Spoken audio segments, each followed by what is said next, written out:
The story begins with Alice Kinney narrating her life up to her 40th birthday. Alice explains that her father, a renowned filmmaker, fell in love with Lillian Stewart, the lead actress in one of his movies. They got married and had Alice, but her father's affair ended their marriage. Alice later married Austin, and they had 2 daughters, Isabel and Rosie. However, her marriage to Austin didn't last, and they separated. On her 40th birthday, Alice feels overwhelmed and emotional. She locks herself in the bathroom and cries. Her daughters, Isabel and Rosie, knock on the door, and Alice quickly composes herself. She pretends everything is fine and takes them to their first day at their new school. Isabel is especially anxious about the new environment, but Alice reassures her that everything will be okay. At the same time, 3 young filmmakers, brothers Harry and Teddy, along with their friend George, are struggling to find a place to stay in Los Angeles. They had some success with their short film on the festival circuit, with Harry as the director, George as the writer, and Teddy as the lead actor. Hoping to turn that success into a full-length feature, they moved to LA, but now they're broke and being kicked out of their motel. Harry, the most confident of the group, reassures Teddy and George that they'll figure things out. That evening, Alice's daughters are spending the night with their grandmother, leaving Alice free to celebrate her birthday with her friends. While out at a bar, Alice and her friends meet Harry, Teddy, and George. The group spends the night partying, dancing, and drinking. Harry, who is particularly flirtatious with Alice, seems smitten by her. Later, they all head back to Alice's house. Harry and Alice begin making out, but their night is cut short when Harry drinks too much, gets sick, and passes out. The next morning, Alice wakes up, surprised at how carefree she had been the previous night. Harry, clearly infatuated with her, tries to connect, but Alice tells him that her behavior was unusual for her and it's probably best that nothing serious happened. Meanwhile, George explores the house and stumbles upon a room filled with memorabilia from Alice's father, film posters, scripts, and awards. He is in awe of the collection. Soon, Alice's mother, Lillian, returns home with Isabel and Rosie. The family is confused to find 3 young men in the house. George recognizes Lillian as the actress from her husband's films and, along with the others, eagerly praises her work, leaving Lillian flattered. Alice is already running late for an important job interview, so she tells the guys to leave on their own before hurrying out the door. Alice meets Zoe Bell, a wealthy woman looking for an interior designer. However, Zoe explains that most of the house was already decorated by someone she fired over creative differences. Instead, she offers Alice a smaller project, designing her daughter's room. Though disappointed, Alice decides to accept the offer, hoping it could lead to more opportunities in the future.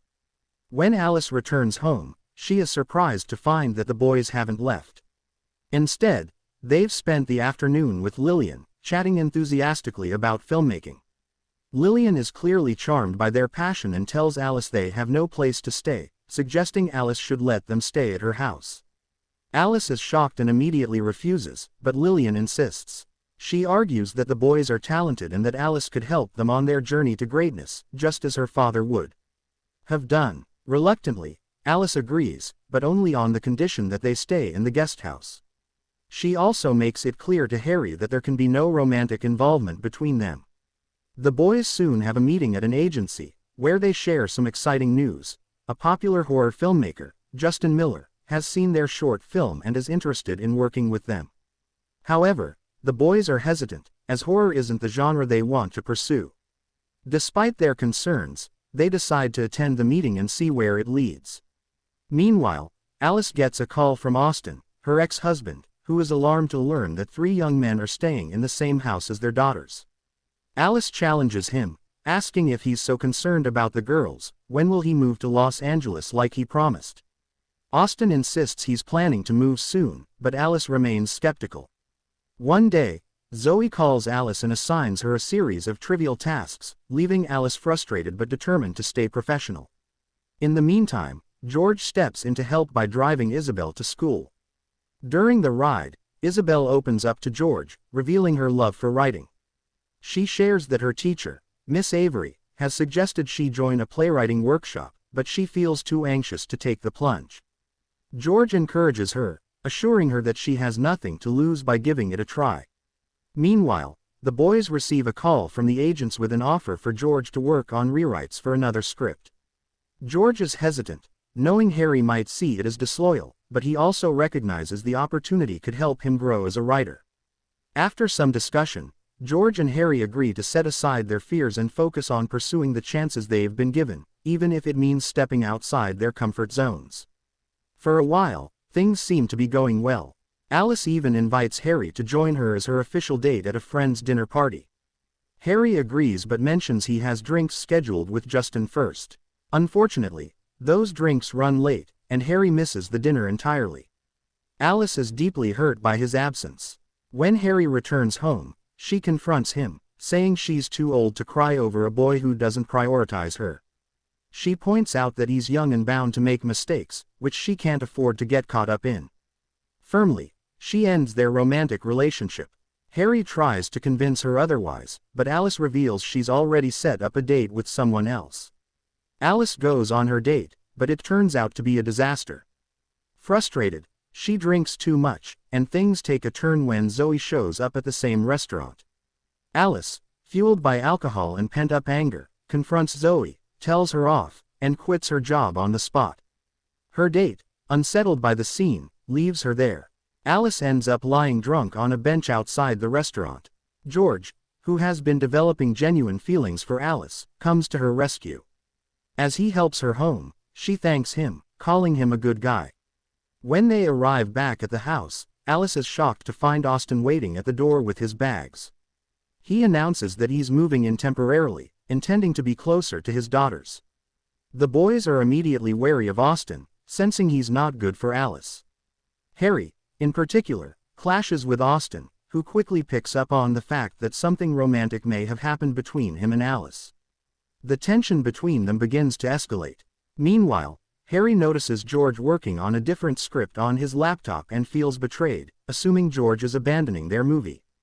Harry also suspects George is jealous of his past connection with Alice. The situation worsens when Harry learns Teddy has been auditioning for other projects. Feeling like his team is falling apart, Harry storms out of the house, leaving everyone on edge. Teddy, upset by Austin's presence and behavior, confronts him directly. He asks Austin what his intentions are with Alice. Austin confidently states that he plans to reconcile with Alice and rebuild their family. Teddy fires back, saying Alice doesn't want that, but Austin dismisses him, claiming Alice doesn't know what she really wants. Angered, Teddy punches Austin, and the confrontation quickly escalates into a physical fight. George tries to intervene and separate them, but the chaos spills out just as Alice and her daughters arrive home. Alice is horrified to see Teddy hitting Austin and immediately tells the boys they need to leave. The boys are devastated but understand her decision. Meanwhile, Austin smugly assumes this means he and Alice will reconcile, but Alice firmly tells him otherwise. She declares she's ready to move forward with a divorce and is completely sure of her decision. George and Teddy track down Harry, who has been staying with Justin Miller. The three reconcile, apologizing for the misunderstandings and tension. George and Teddy explain that while they are pursuing other opportunities, their movie remains their main priority. Harry acknowledges his mistakes, and the three reaffirm their friendship and commitment to their shared project. Time passes, and life begins to move forward for everyone. Alice focuses on growing her interior design business, finding satisfaction in her work. Isabel completes her play and submits it, proud of her accomplishment. Teddy lands a role on a TV show, marking the start of his acting career. Despite the challenges, everyone begins carving out their own path. Alice decides to visit the boys at their new apartment to check in on them. When she arrives, Harry is the one to answer the door. He greets her but assumes she's back together with Austin. Alice quickly clarifies, explaining that while Austin is now living in Los Angeles, he has his own place and they are not a couple. Hearing this, Harry can't hide his excitement. As they chat, the other boys, George and Teddy, arrive. Seeing Alice, they're delighted and express how much they've missed her. Alice admits she's missed them too, and the atmosphere becomes warm and lighthearted as they catch up, laughing and reminiscing about their time together. It's clear that, despite everything, the bond they share remains strong.